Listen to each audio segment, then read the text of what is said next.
NRC और CA में ये व्यवस्था है कि आपको 18 तरह के प्रमाण देने हैं। सीए की और एनआरसी की या एनआरपी की, ये बेसिकली लोगों को दंडित करने, उनका भय दोहन करने, उन्हें सेकंड दर्जे के नागरिक बनाने, और सबसे बड़ी बात है कि इसकी आड़ में उनके वोट देने के अधिकार को छीनने का षड्यंत्र है।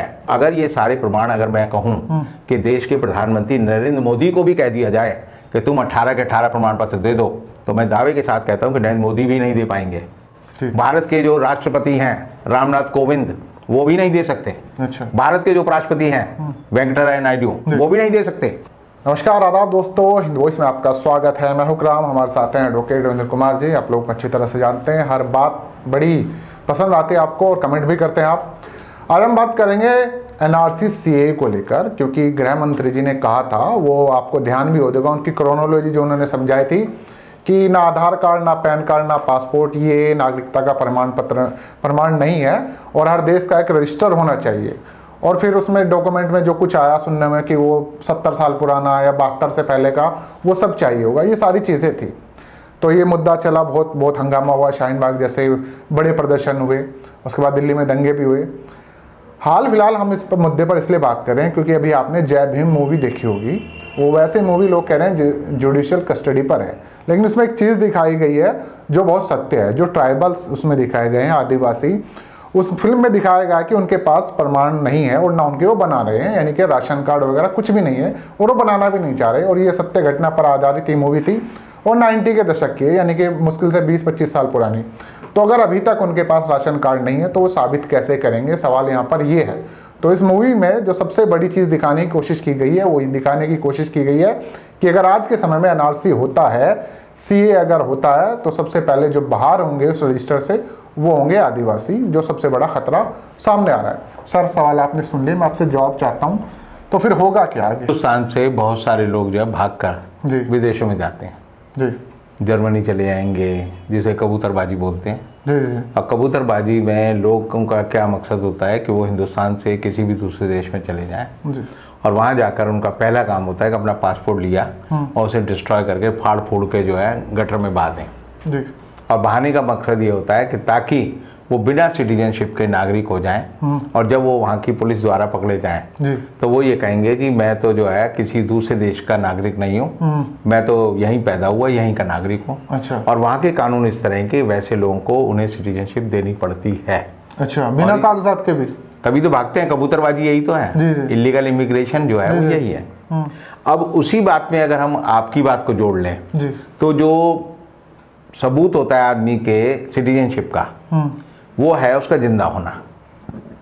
मुर्दों की सिटीजनशिप नहीं होती, जिंदा लोगों की सिटीजनशिप। लेकिन यहाँ पे तो नकारा गया ना, गृह मंत्री ने कहा। जी। जब जिंदा आदमी की सिटीजनशिप होती है तो जिंदा आदमी से कहा जाता है तो प्रमाण दे, और जब वो प्रमाण नहीं दे पाता तो आपको ये करना होता है कि उसे सिटीजन मानना होता है। अच्छा। तो मैं जो बात कह रहा हूँ वो उल्टी बात कह रहा हूँ। अच्छा। कि अगर कोई आदमी जिंदा है और उसके पास कोई प्रमाण नहीं है तो वो उस नागरिक, उस जगह का सिटीजनशिप उसको मिलेगी। क्योंकि दूसरा भी देश कहेगा कि ये हमारे यहाँ, मान लो बांग्लादेश का आदमी आ गया और हमने उसे कहा बांग्लादेशी से वापस भेजो, तो बांग्लादेश की गवर्नमेंट कहेगी पहले से प्रूव करो ये बांग्लादेश का है। बिल्कुल। तो जब आप प्रूव नहीं कर पाएंगे तो बांग्लादेश उसे एंटर नहीं करने देगा। और इसीलिए कंसंट्रेशन कैंप जो हिटलर ने बनाए थे, या अभी जो दूसरे कैंप बनाने की बात है कि हम उन्हें विस्थापित लोगों को रखेंगे, तो वो भी इसी पर्पज से है। क्योंकि आप उनको जो है नागरिक अधिकार उनके छीनना चाहते हैं, तो सरकार क्या कहती है, सबूत दो। सबूत कौन दे सकता है? पढ़ा लिखा आदमी। पढ़ा लिखा, बिल्कुल। अब पढ़ा लिखा आदमी कब देगा? जब उसके पास उसका अपने साधनों को रखने की सुविधा होगी। जी। उसकी कहीं एंट्री होगी, डाटा एंट्री होगी, जैसे अब मृत्यु और जन्म का प्रमाण पत्र बनता है, वो होता है। अब एनआरसी और सीए में ये व्यवस्था है कि आपको 18 तरह के प्रमाण देने हैं जी। कि आप कहाँ पैदा हुए, आपके पिताजी कहाँ पैदा हुए, आपके माताजी कहाँ पैदा हुई, आपकी माताजी कहाँ पढ़ती थी, आपके पिताजी कहाँ पढ़ते थे, आपकी माताजी का जो है संपत्ति के सबूत कहाँ हैं, आपके पिताजी के सबूत कहाँ हैं, वो किस स्कूल में पढ़ते थे। तो अगर ये सारे प्रमाण, अगर मैं कहूँ कि देश के प्रधानमंत्री नरेंद्र मोदी को भी कह दिया जाए कि तुम 18 के 18 प्रमाण पत्र दे दो, तो मैं दावे के साथ कहता हूं कि नरेंद्र मोदी भी नहीं दे पाएंगे। भारत के जो राष्ट्रपति हैं रामनाथ कोविंद, वो भी नहीं दे सकते। अच्छा। भारत के जो उपराष्ट्रपति हैं वेंकटराय नायडू वो भी नहीं दे सकते, और भारत के जो प्रधान न्यायाधीश हैं एन.वी. रमन्ना वो भी नहीं दे सकते। तो आप ये समझ लीजिए, जब ये पढ़े लिखे लोग इतने उच्च पदों पर बैठे लोग अपने प्रमाण पत्र नहीं दे सकते, तो जंगल में रहने वाला आदिवासी जिसके पास एक लंगोटी होती है, लंगोटी के अलावा कुछ नहीं होता, वो कहाँ से देगा? बिल्कुल, कोई बक्सा तो साथ लेके नहीं चल रहा, वो किसी स्कूल में नहीं गया। तो ये जो पूरी अवधारणा है सीए की और एनआरसी की या एनआरपी की, ये बेसिकली लोगों को दंडित करने, उनका भय दोहन करने, उन्हें सेकंड दर्जे के नागरिक बनाने, और सबसे बड़ी बात है कि इसकी आड़ में उनके वोट देने के अधिकार को छीनने का षड्यंत्र है।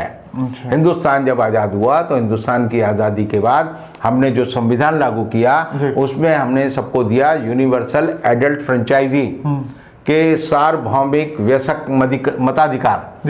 इसका मतलब यह है कि सार्वभौमिक का मतलब है कि जो भी आदमी उस धरती की टेरिटरी में रह रहा है उसको वोट का अधिकार है। वयस्क का मतलब है कि अगर वो 18 साल का हो गया है, मेजर हो गया है, तो उसको वोट देने का अधिकार है। अगर उसको अधिकार है हिंदुस्तान में वोट देने का, तो एनआरसी, एनआरपी और जैसे मैंने कहा ये सारे कानून इसलिए लाए गए हैं ताकि उनके वोट के अधिकार के लिए उनको डराया धमकाया जा सके, और जब मन मर्जी हो उनका नाम जो है स्ट्रक ऑफ कर दे वोटिंग लिस्ट से। अब ये जो फिल्म की बात आपने की, फिल्म जो है एक जगाने वाली है। ऐसी बहुत सारी फिल्में बनी हैं, जैसे आक्रोश फिल्म थी, ऐसी हजारों फिल्में हैं, मैं ये नहीं कह रहा कि नहीं है। यानी सत्यजीत राय की एक पूरी परंपरा रही, उसके बाद हमारे यहाँ हिंदी सिनेमा में सब लोगों की परंपरा रही।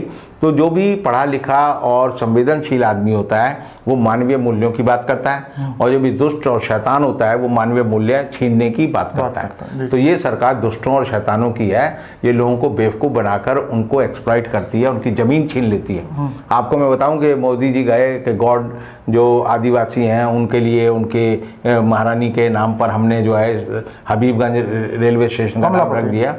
नहीं, हबीबगंज रेलवे स्टेशन का नाम कमलापति के रानी के नाम पर रख दिया, लेकिन ये उनका सम्मान नहीं कर रहे। सबसे ज्यादा जंगल जो है अगर कहीं कटे हैं पिछले 20 सालों में हिंदुस्तान में, तो मध्य प्रदेश में कटे। कई जिले हैं जिनमें 98% भूमि जो है जंगल की थी, वहां पर आज के समय में 2% भूमि रह गई है। कहने की आदिवासी सब मेरा बड़ा अच्छा समय गुजरा उनके साथ। अब गुजरा तो अब मैं नहीं कह सकता, गुजारने का तरीका बहुत हो सकता है। बहुत सारे लोगों का शौक होता है, फिल्मों में जैसे दिखाते थे पुरानी फिल्मों में कि हीरो जो है जंगल में फंस गया, तो आदिवासियों का सरदार आया और उसने कहा हमारी लड़कियां तुम्हारे सामने नाच करेंगी। तो हो सकता है मोदी जी ने आदिवासी लड़कियों का नाच देखा हो बहुत बार, तो मोदी जी तो हीरो हैं। तो अगर लड़कियों का नाच देखने से अगर मैं कहूँ जी मेरा उनसे बड़ा अच्छा संबंध है, तो मैं कहूँगा कि ये जो है ये तो ये होगा, गंगा गए तो गंगादास, जमुना गए तो जमुनादास। मोदी जी तो वो है। मोदी जी जब उत्तराखंड जाते हैं तो कहते हैं मैंने यहाँ समय बिताया, जब वो मध्य प्रदेश गए तो बोले मैंने यहाँ समय बिताया, बांग्लादेश गए तो बोले मैंने तुम्हारी लड़ाई लड़ी।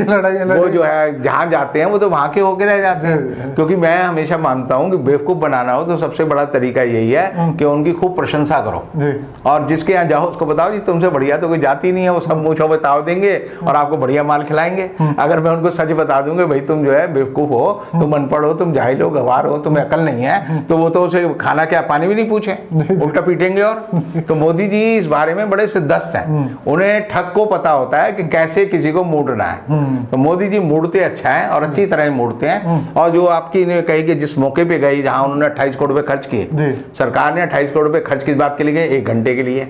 जो जहां पर वो पंडाल सजाया वो खाली था, कोई लोग नहीं गए। और हबीबगंज जो रेलवे स्टेशन है उसकी अगर कहानी सुनोगे तो आपको लगेगा ये सरकार से निकम्मी सरकार नहीं है। जो हबीब खान थे जिन्होंने हबीबगंज स्टेशन बनाने के लिए जमीन दान में दी थी, और उनकी शर्त ये थी इसका नाम मेरे नाम पे रखा जाएगा। कोई भी आदमी कर सकता है। बिल्कुल। ये तो ऐसा है कि मान लो बिरला मंदिर मैं बनाऊं और मोदी जी आके कह दें जी ये तो जो है रानी कमलापति का वो है ये मंदिर।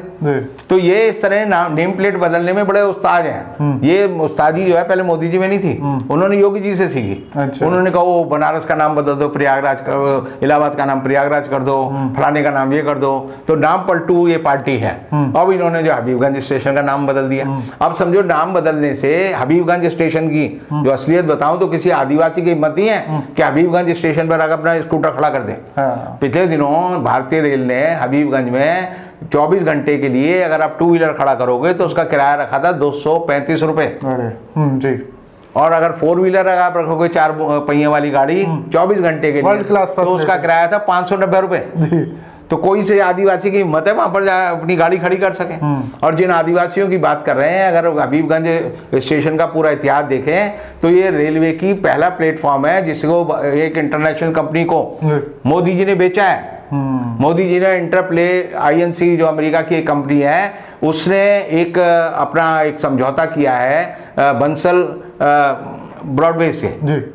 और बंसल वालों से उन्होंने उनकी जो संपत्ति है इस हबीबगंज की जी। इसका मूल्य लगाया 1970 करोड़ और 49% उन्होंने खरीदा है 915 करोड़ रुपए में। तो बंसल से उन्होंने खरीद कर जो है ये इस समय पूरा का पूरा स्टेशन जो है अमेरिका की कंपनी जो मैंने नाम बताया उसके कब्जे में है जी।